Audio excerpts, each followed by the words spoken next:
Now I'd like to show you a very short video about reconciling ministries before I introduce our first speaker.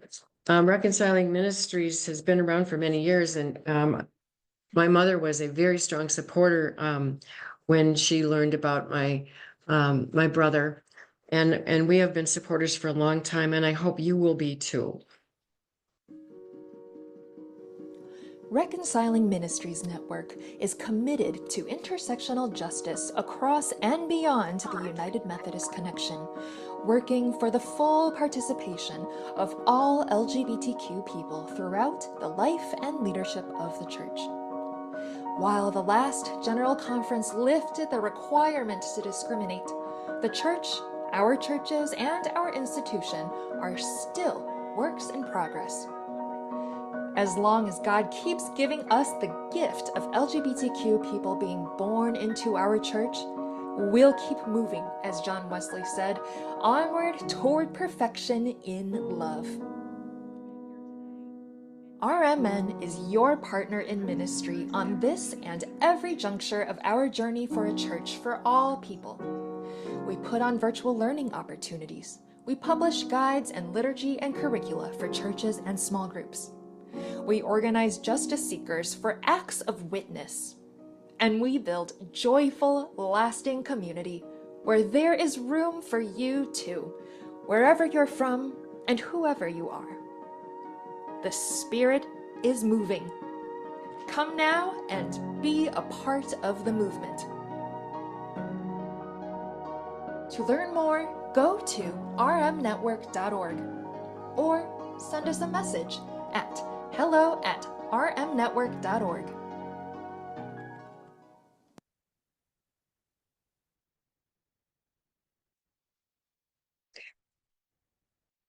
Our first speaker is the Reverend Dr. Israel, also called Izzy, Alvaran.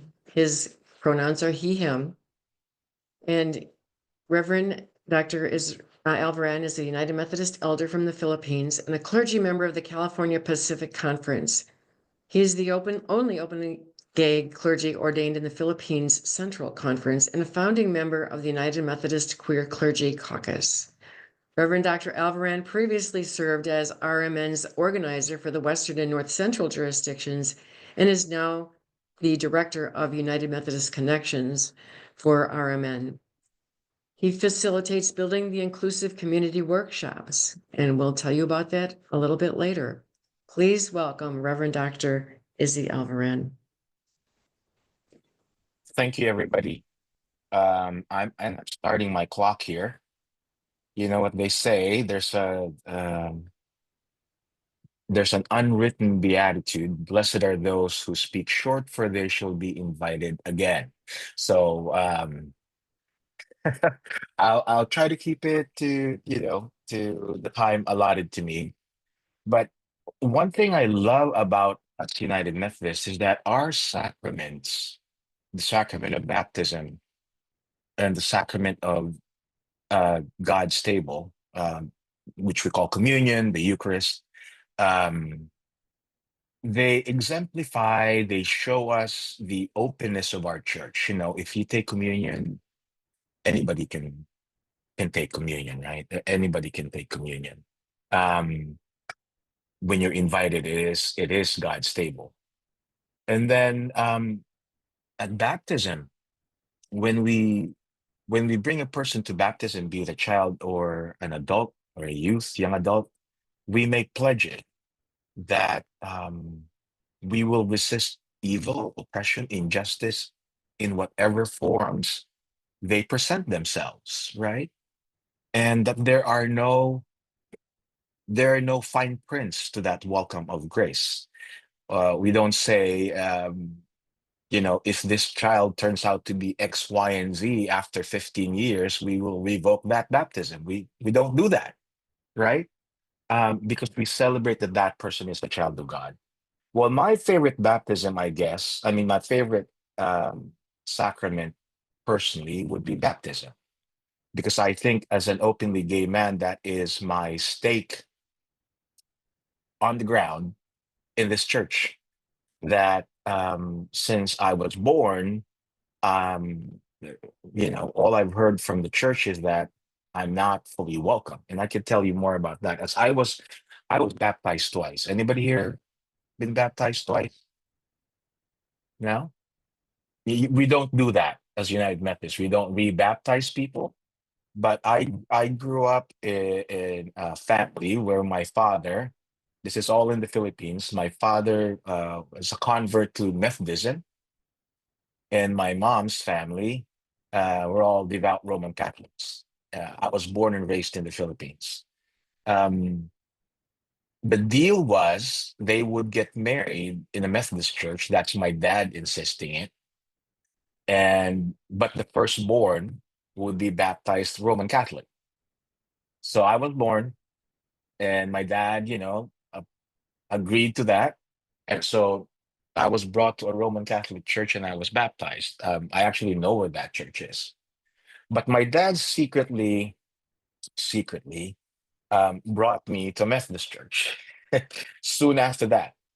And I said, "What pastor would agree to rebaptize me?" And said, "Oh, that's the pastor that did our wedding." And he knew the deal, but then, he got transferred from my home church to another church. And so my dad secretly brought me there, and they called witnesses from the congregation. So I was baptized in the United Methodist Church, but not in my home church, which of course will play a big role later on in my story. But I was baptized twice, and I asked my dad, "Why did you have me baptized twice?" And he said he wanted to be sure that I was fully covered. I said baptism is not insurance like that. You buy this insurance and you buy that insurance. It's not that. Baptism is the people of God saying, we recognize the image of God in this child and celebrate that life and welcome this into this community where we make promises to each other. We promise to raise the child and take care of this child. We also promise amongst ourselves to resist evil, injustice, oppression in whatever form it presents themselves, so that we could take care of each other and take care of this child. Now, I was born knowing the story, just told that story. I was born into the United Methodist Church. Um, so I was born the week that the Evangelical United Brethren Church and the Methodist Church merged in 1968. So now you know my date, my birthday, right? Now you can guess my age. Um, I was born into this church. While this church was being born as a denomination, I was being born where? In a United Methodist Hospital in Manila. Um, and growing up, in a United Methodist church, my home church, I love being in church. I was raised in a United Methodist uh, preschool, kindergarten. I went to a private United Methodist grade school, high school. So all of that early formation was in this denomination. And you know i I love being in church. I love watching pastors preach, and then when they come and visit, they do Bible studies. I said I really loved it. I don't know why. Maybe because they're always fed whenever they come. Whenever a pastor comes to our house, there's always food involved. Um and so it wasn't a surprise that in fifth grade at a church camp, I decided that to make that uh, uh, to want to be and respond to the call to ministry. In fifth grade at a church camp, my home church is a church camp. By the way, my home church, Knox United Methodist Church, is the first, claims to be the first United Methodist Church, the first Protestant church in the Philippines. So it's a historic church. Um, and so I was early on, preparing for ministry in fifth grade. So my pastors, I grew up around deaconesses. Um, they were all treating me like little Pastor Izzy, preparing for ministry. But also in fifth grade, again, this was in a United Methodist run uh, grade school. I started having crushes on my male classmates, and that just terrified me. I said, this is wrong. Culturally, growing up in a Roman Catholic country, you already know this is not going to go well, right? But also, um, preparing for ministry, I already knew about the book of discipline early on. You know what the book of discipline is, right? I don't remember where my book of discipline is. I don't have the new one, but it's where all our rules are. And I was already reading that early on because I wanted to be a pastor. But I already knew then that in 1972, when the General Conference of 1972 met, we already put language in our social principles that says that the practice of homosexuality is incompatible with Christian teaching. And you're probably familiar with that. This is in 1972, right? We were born as a denomination in 1968. And that came out of a response to Stonewall in 1969. And the original social principle statement around this said that grace is available for all people. We recognize that all people receive grace. But from the floor of General Conference in 1972, there was an amendment to that statement, which was a very gracious statement that we offer grace to all people, and said, while grace is for all people, we added that in the statement. It was agreed upon that homosexuality or the practice of homosexuality is incompatible with Christian teaching, without any understanding at that time of what Christian teaching is around homosexuality. What does science say about homosexuality? And it's been there since 1972, right? In this story. So I said, okay, well, I want to be a clergy person in this church, but I'm incompatible with Christian teaching. This was in fifth grade. I already knew this was not going to go well for me. And I was in the closet since then, that time. I came out to my parents only in 2016. So very, very late. And so growing up, I said, oh, this is not going to work well. And I keep seeing this, I keep seeing all the rules that kept adding on. In 1984, we said we will not, of course, because homosexuality is incompatible with Christian teaching, no gay clergy. This was at the General Conference of 1984. And also in that same General Conference, we said, oh, we will not provide any official funding for the so-called promotion of homosexuality. We don't care if a lot of them are committing suicide or whatnot. We're not going to provide official funding. 1984. And then in 1996, we already said early on, no to gay marriage, even before it was legal 10 years later, right? So we were like 10 years before it became legal in the US, we were already saying no to gay marriage, no same-sex marriage. And then later on, we added in 2004, if we have a clergy person who does same-sex marriage, it's a chargeable offense. You could be put on trial. So we can't do it in our churches. We can't do it. It can't be done by our pastors. It's a chargeable offense. Now, imagine me growing up with that idea of like, I'm called to ministry. And that was the question I had. God is calling me to ministry, but why would God call me to be a pastor in a church that would not have me for who I am? It's a conundrum. And I wrestled with that through Bible college, because I went to a very conservative Bible college. I went to United Methodist Seminary. I got ordained with that question in my head. And I said to myself, like, God has been silent, because that's the question. God, why would you call me when the church that you're calling me to serve is saying that I am incompatible with its teachings, that I should not exist as I am, that if I fall in love, I cannot get married, that if I want to celebrate the love of two persons, it so happen if the same gender, I can't do that, and that the Bible has been weaponized against me. Why would you do that to me? That sounds like really mean for God to call me to ministry and say, well, you're going to serve this church and they're going to hate you. So it's hard to be in that situation and not being out. But, the first church I served when I was ordained deacon, I was ordained deacon in 1992. Um, It was, I think, middle of my seminary studies. And the first church I served was the same church where I was baptized in the United Methodist Church, not my home church, right? And when the appointment was read that I'm going to this Methodist church, Tangos United Methodist Church, that first Sunday, I when I was to preach, I asked the church secretary to look for the baptismal rolls from 1968, and she had it, right? So I brought the dusty baptismal book from 1968, and the first words that came out of my mouth, preaching as an ordained United Methodist clergy in that church, was I said, I was baptized in this church.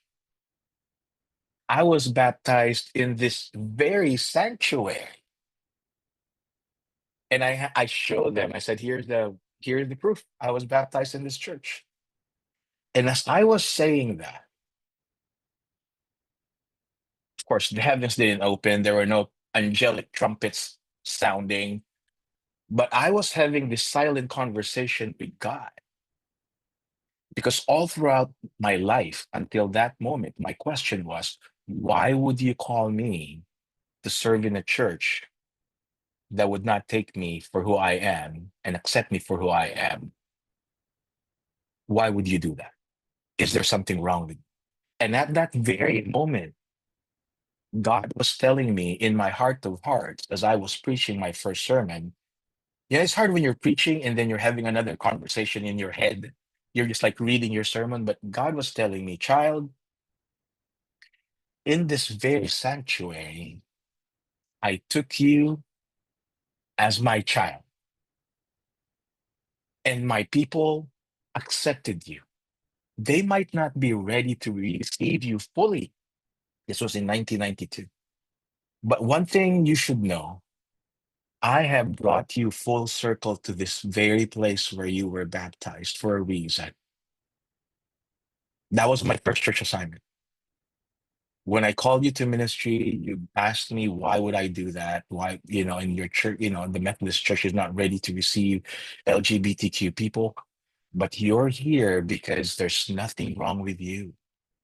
I have brought you full circle to the very place where you were baptized. For you to remember, you were baptized here. Now you're back as my ordained servant. There is nothing wrong with you. And that has always been my stake in the ground, my claim when people say that I'm not worthy, that I shouldn't be in ministry, that I should just leave the United Methodist Church. I'm saying, like, I'm not telling people to leave, but I'm hoping I'm not being asked to leave because we all share this church together. We were all baptized together. When we come to God's table, we all come the same person receiving grace at God's table, and not for me to judge. And I'm hoping I would not be judged. And since I started working with Reconciling Ministries Network in 2013, I have been given this privilege to work for and with my own community, which brings me to our conversation today. I'm telling you this story because I am not approaching it as a victim. I'm not approaching it with regret, but for us to understand that some of us have gone through this long journey, and I'm pretty sure everybody here has a journey of faith that we all go through, because given that we all have different identities, but the matters of injustice is that it's all interconnected. When I wake up in the morning, there are a number of things that is true about me. Okay, things that will never change as far as I'm concerned. I look at the mirror and I see what? A person of color. I'm brown. I'm Filipino. That's not going to change. I'm also an immigrant. Moved to this country in 2003 as a student. I was a political refugee in 2007, given I was an activist in the Philippines and was granted political asylee status, a refugee status in this country. Of course, I later on naturalized as a US citizen. I'm a United Methodist clergy, and I'm also gay. Those things is part of me. And I approach this work as the package. And so when we have conversations later about LGBTQ inclusion, also know that I would want us to be involved in every justice issues that involve all of God's children.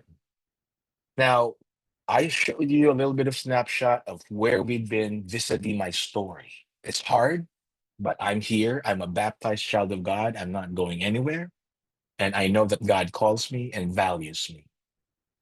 And you too, right? So where have we been? So let me share my screen right now.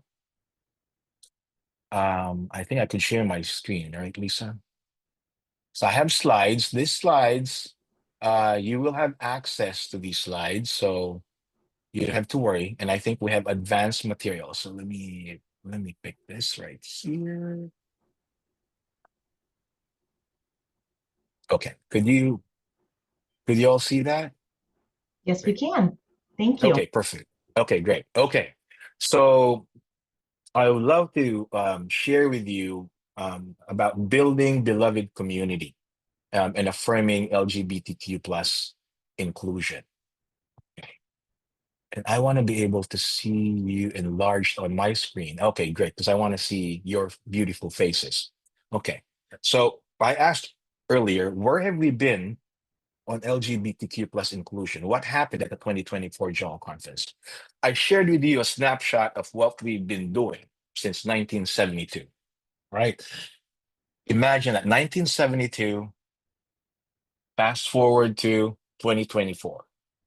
Imagine all the LGBTQ clergy who probably been put up on charges, clergy who've done same gender weddings who've been put up on charges, people who've been defrocked, a lot of LGBTQ siblings who have decided to leave the church, and those that have taken their lives because they say the church does not love us. A lot of people who have wanted to go to our church but say not the United Methodist Church. A long journey. It's almost like an exile. So what happened after all of this? And this didn't happen overnight. A lot of organizing happened, right? A lot of storytelling happened. A lot of people standing up. A lot of people stepping back. A lot of people getting tired. Like, when is this going to happen, right? But something happened in 2024, last year, at the General Conference. And here we have the new Book of Discipline. This is the conference last year. And what did we do at this General Conference? First, we adopted the revised social principles, which have been a product of like 8 to 12 years of work. The social principles undergird the purpose of United Methodist Ministries. It represents our values that we live up to. Now, this revised social principles has always written in protections for people who are LGBTQ and challenges the church to really address all of these issues like economic justice, racism, colonialism, reproductive health, the death penalty, disability justice, and so much more. It's rooted in intersectional justice. But remember that it is in the social principles in 1972 where we added that language that the practice of homosexuality is incompatible with Christian teaching. Okay? In 1972. That was put in the revised in the social principles. But after this revision, this has already been adopted. So we don't need to, this has already taken effect as of January this year. Right? We don't need to ratify it. It's not part of our constitution. It's not even church law, technically, but the social principles provide us moral guidance. A lot of the rules in the law portion of our book comes from what is in the social principles. And so the first thing that the church did was to take out the language around homosexuality being incompatible with Christian teaching. Okay, which takes us to the removal of anti-LGBTQ language. And as I said, that's the language there. Homosexuality is incompatible with Christian teaching. And because of that, we've added all the other prohibitions. Now, all of this was changed. All of this was changed. In fact, the prohibition on same-sex marriage was deleted, and there's a definition of marriage that says marriage is between one man and one woman or between two persons. it became a more expansive, inclusive definition of marriage. No kind of marriage is being invalidated, but this is our view, and that's in the social principles. Chargeable offenses for officiating same-sex weddings were deleted. Um, the prohibition of self-allowed practicing homosexual was taken out. Like for the longest time, I don't even understand. What do you mean by self-allowed practicing homosexual? Self-allowed, that means you're out. Practicing, meaning you're practicing your homosexuality, which to me is like, what do you mean by practicing your homosexuality? And I think the church is saying practicing homosexuality is when you're having sex. I don't know why I said the church is so obsessed with how LGBTQ people have sex, with how gay people have sex. That's like really weird to me.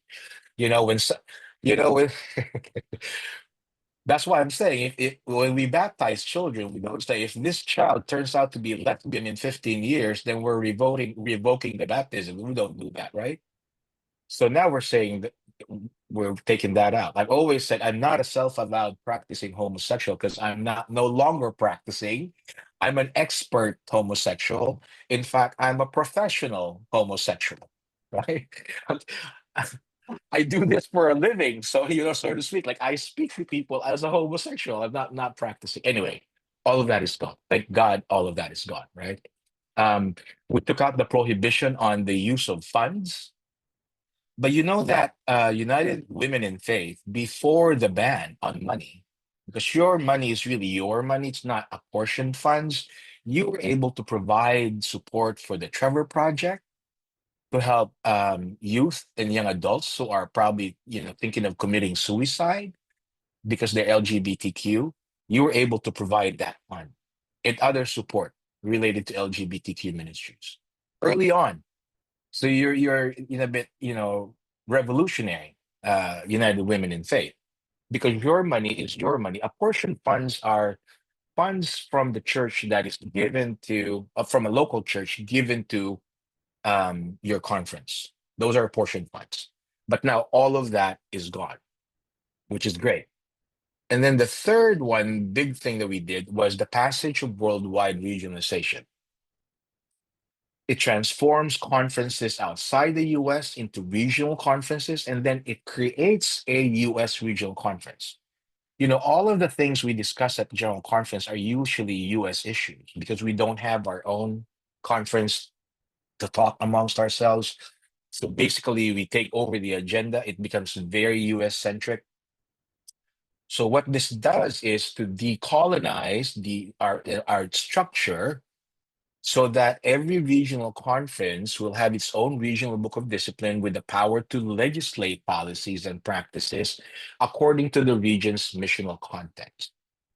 This is rooted in respect. No region can force policies on other regions, and it still maintains our connectional and missional relationships. Now, why is this important? This is important because in the past, everybody in the whole denomination votes on our policies. And so people who live in other places decide for us who live in the United States because we don't have our own conference except General Conference. So all the issues around LGBTQ inclusion has been decided by everybody else when it's a cultural, contextual, ministry issues where we live, because it's legal in this country since 2015 to have same-sex marriages. In Europe, it's been legal for over 30 years, right? So this, while that's not the intent of worldwide regionalization, the unintended consequence is we will contextualize our response to missional needs. And so we approve this. We're not imposing this on other regions. Other regions are not imposing their culture and beliefs on us, but we agree to do mission work together, which is what God is calling us to do, to feed the hungry, right? To provide healthcare, education to those who need it. That's what we need to do. And the point is, over the last so many years, LGBTQ people has been used, and we have been used as scarecrows, as pawns to divide the church, to distract us from doing the justice work we are called to do as a church. And that's just unfortunate. And I'm glad that last year we realized that we actually can do more together if we work together and have all of these issues, have the conversation continue where we are and recognize that we have different cultural contexts. So this needs to be ratified. If you're a delegate to your annual conference, if you're clergy or a lay delegate, please look at the link here on worldwide regionalization, because this has to be it passed general conference by 2/3 vote, but it still needs to be ratified um, by the church, right? 2/3 aggregate vote. Okay.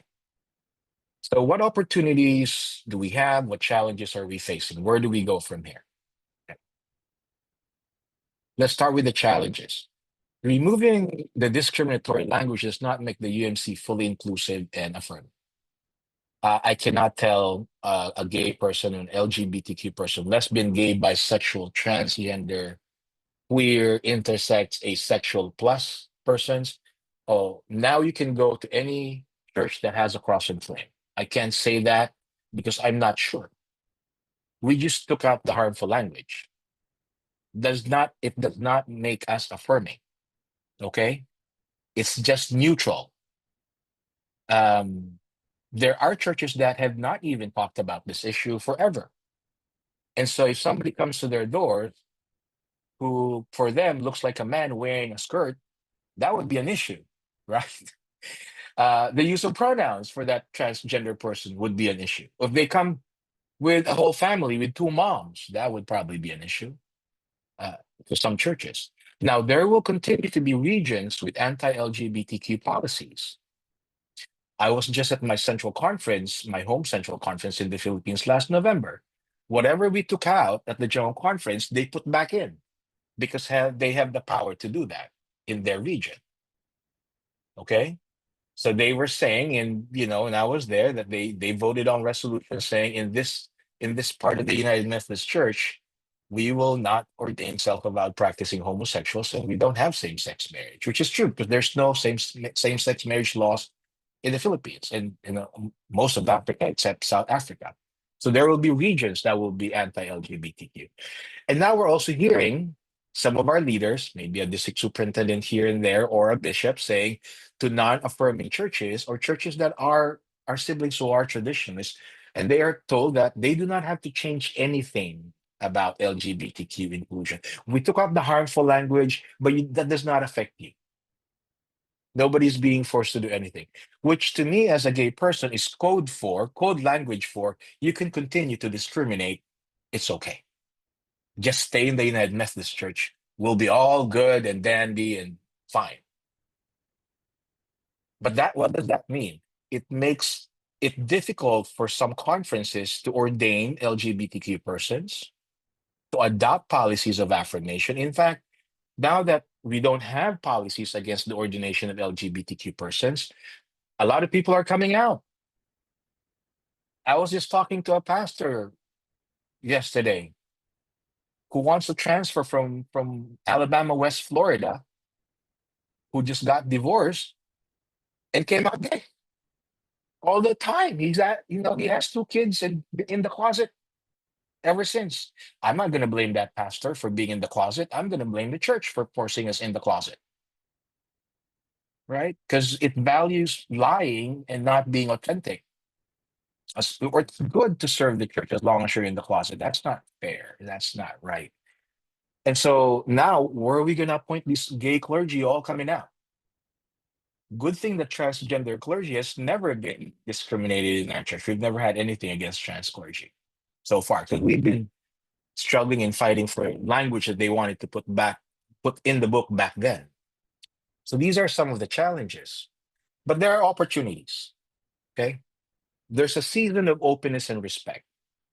Last general conference, and Kathy was talking about that, surprised me. I've been to some general conferences, and the spirit was different. People were respectful. People were asking each other, how is this like in your context at the committee meetings?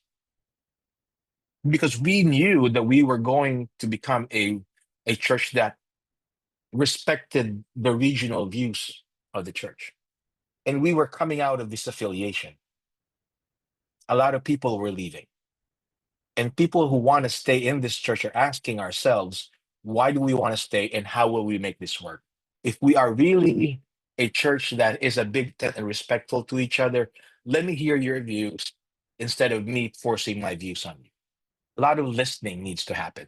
So the changing of hearts and minds through mission work, relationship building, and gracious conversations, that is the season we are on, we are in right now. And I'm telling people, I don't have the power to change people's hearts and minds. That is the power of the Holy Spirit. That heartwarming experience of John Wesley is through the Holy Spirit. And that can only happen when we actually share stories, build relationships, right? Imagine you're in a conservative area in Africa. We don't believe in gay people. There's no gay people in this church. And there's a volunteers in mission group from a reconciling church somewhere, let's say in Wisconsin, that's digging a well for clean water in somebody's backyard, and they're hosting a gay couple for dinner. Imagine what the Holy Spirit can do and the holy conversations that will happen at that table, because they're all connected through the good work of mission, which is what we're called to do. And then they get to talk about, oh, we're a gay couple, we have 2 kids, and we've been married for 20 years, and we're very glad to help here. Imagine the heart and mind changing conversations at that table. This is also the time that we take up space. We take up our place at the table and transform tables of leadership because it's now open. It's also the time to adopt policies and support programs that promote LGBTQ affirmation. I did my research and found out, that in 1986, the Wisconsin Conference adopted a resolution suggesting that your local churches become reconciling churches. In 1986, okay? In 1986. And now we're pushing for some policies, and we'll talk about some of these strategies in a little bit, so that our churches will become more open and affirming. Conversations need to happen. This is that time for that, because there's no more ban. There's no more ban. I mean, it used to be that RMN was in the doghouse because we're not part of the church officially. But last weekend, was it last weekend? Yeah. I was in New Jersey to do an RMN workshop for the Eastern Pennsylvania Conference and the Greater New Jersey Conference. We had about 100 people there. It was mandated for their staff, people from accounting to district superintendents, boards of ordained who were there, an inclusion training. Maybe you should ask Bishop Dan to say, can we do it for our staff here at Wisconsin, in Wisconsin? Do it for our churches, do it for our cabinet. This is a great opportunity. Some strategies, okay, and I've got about 10 minutes before Q&A, but you'll have this, okay? You'll have the slides. We need to start cultivating a culture of inclusion and affirmation. And I'm glad that Dr. Sherry will be doing language with us later, affirming language. We need to understand what language is respectful. You don't want to be misgendered, right? You don't want to be well, I've been gone through TSA and they were thinking I'm a man. And I just tell them, like, I identify as male, but I'm really very flattered that I could identify as a woman. Like, I take that positively. But people don't want to be misgendered. So we want to respect people's pronouns. Why is that important? Why do we want to have inclusive language in liturgy? Flexible allyship is really important. You don't know what it means for me as a gay person to see a rainbow flag, even it's tiny, teeny, tiny, somewhere around the church. It means a lot. It really does. It's a sign of welcome and safe space, for me, at least for me. But I think I've met somebody who's from Texas, lives in Seattle, and it's a lesbian couple. They've been shopping for a church, and they just passed by Tacoma First United Methodist Church, a reconciling church, and saw a rainbow flag outside.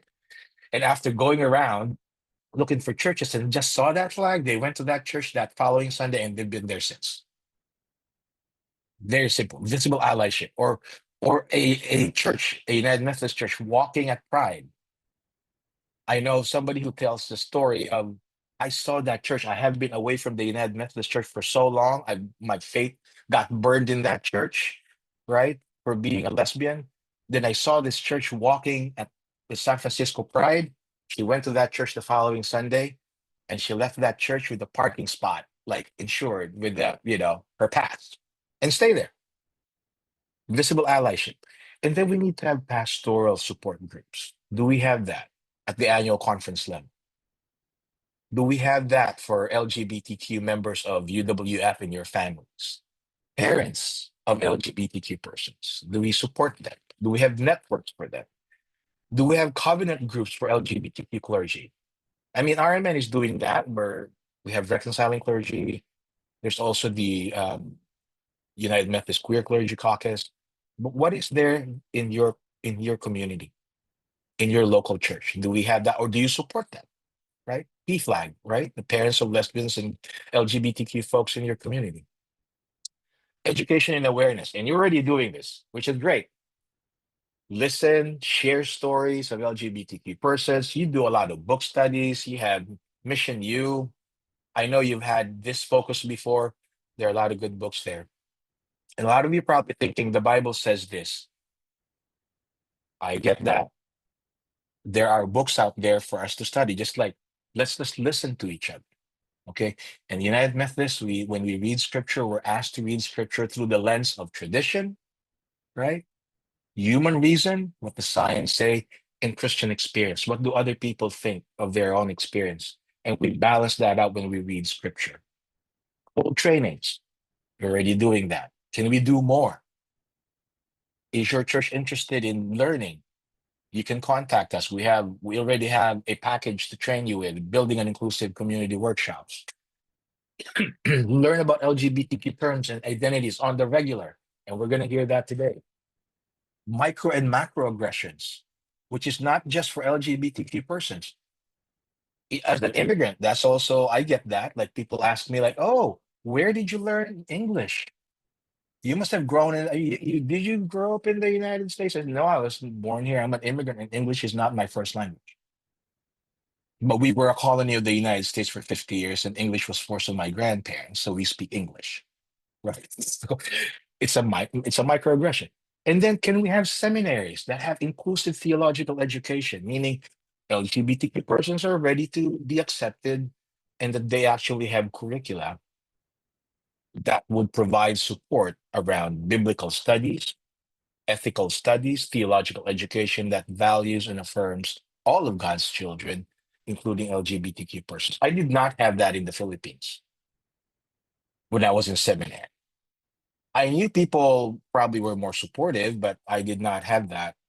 You know, I didn't have an ally. I did not have a mentor. So now we have that opportunity. And then let's include LGBTQ affirmation in our preaching for clergy and those of you who preach and teaching. Can we have them as, talk about our stories or share these stories? There are a lot of our videos out there that you could show to your Sunday school class. Okay. Education and awareness, community support.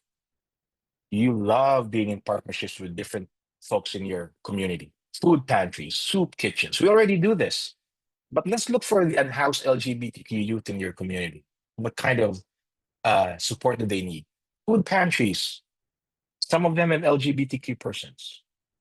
LGBTQ plus proms. Support your local GSAs, Gay Straight Alliance, in your high schools. Can you host it? If not in the high school, can you host it in your, I'm probably sure they're not going to host it in public schools given the current climate, but you can host it in your church, right? Can we support efforts that promote the physical and mental well-being of LGBTQ persons and their families? What programs do you think we could have for that? Because we're really stressed, if we know that we're under attack, like in the current moment, support for them who want to get married but can't, or have immigration issues, legal right support for this community is needed. I know there are people who probably, it used to be that they could come here because they're LGBTQ in other countries and they would feel safe here, but no longer. That's sad. But how do we help others in other places? Some of us would probably want to leave. I mean, let me just be honest. I'm a US citizen and I'm thinking, well, how do I get to Canada or someplace else? It's real. Okay, that is real. But I'm staying because I'm going to be in the trenches fighting. Policy advocacy. This is important. We need to support legislation in church and society. And I know you love calling your representatives and senators. Do not tire of doing that, please. They need to hear from us. I live in California, so I tend to be sometimes lazy calling my rep, but in some places, it's important for you to call your rep, right? They need to hear from you. And then our conferences, your annual conference, your local churches, if we have policies that affirm LGBTQ persons in leadership and ministry roles, we're pushing for the establishment of a conference-wide standing committee on LGBTQ plus ministry. I've talked with some folks from your conference. I'm hoping that they would put forward legislation that would have an LGBTQ ministry team for the Wisconsin annual conference. Since if you're a delegate, I have the template for you to submit that piece of legislation because we need to take up space, right? And then consider becoming a reconciling ministry for your church and community. Consider the reconciling process because it's a process that is a vetting process. If a church is a reconciling church, I can safely tell people go to that church because they did the work. They had at least a year of conversations. They talked about the Bible and what it says about LGBTQ persons really. They heard about our stories. They voted on a statement saying they affirm us in all the other categories of inclusion that needed to be there, right? Do consider that. There's a policy advocacy. So here's a QR code for the reconciling process. We have a video there, we have materials there. And if you need to have a workshop, either online or in person, reach out to me, right? Um, Izzy at rmnetwork.org. But we have another person who's actually doing this work, okay? And I will route you to our director for congregational engagement. So you could be a UNWF chapter, you could be a choir, you could be your Sunday school class to start with, or you could be your whole church. It's important for us to have a safe space. Taking out the harmful language does not end this work. I mean, you already know, given the current climate, we need sanctuary.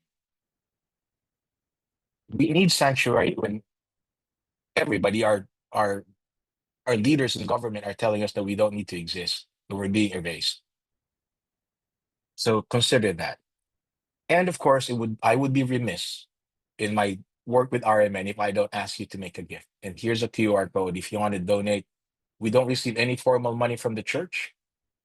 All our gifts come from donations from local churches and individuals. Maybe in the future, right now, there's no more funding ban. We could partner with general agencies.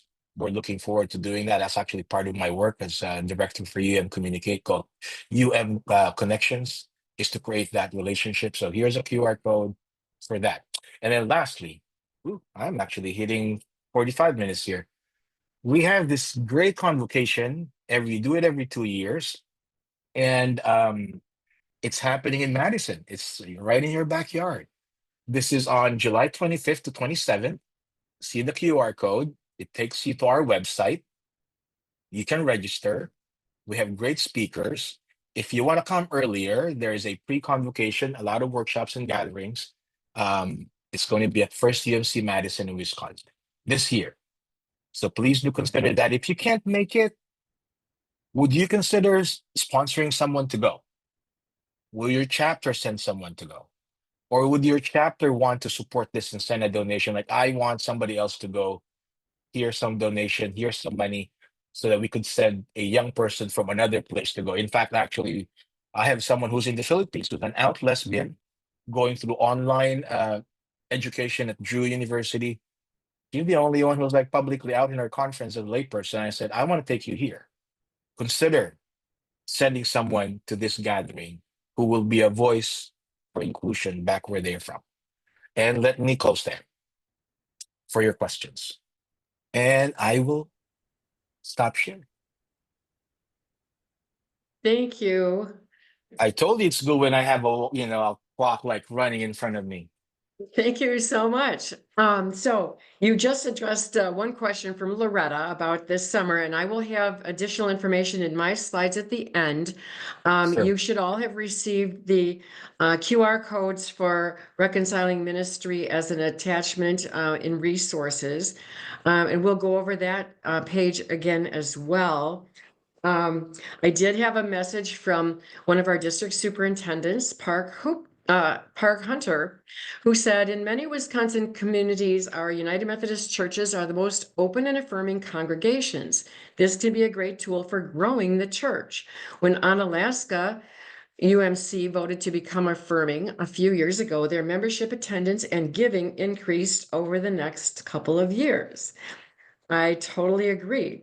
It's unfortunate that one of our elderly people in my journey class, which is a progressive Christianity class, said one day when I was trying to move us forward at our church, well, then we'll just become the trans church. So we had a long conversation about that. And I think that's why we're doing this. There is fear, and we have to just be educated because that's not going to happen. In fact, when I did a presentation on the social principles and the terminology from our whole lives and what's coming up for our constitutional amendments, we had 3 visitors that day that I had never seen in our church.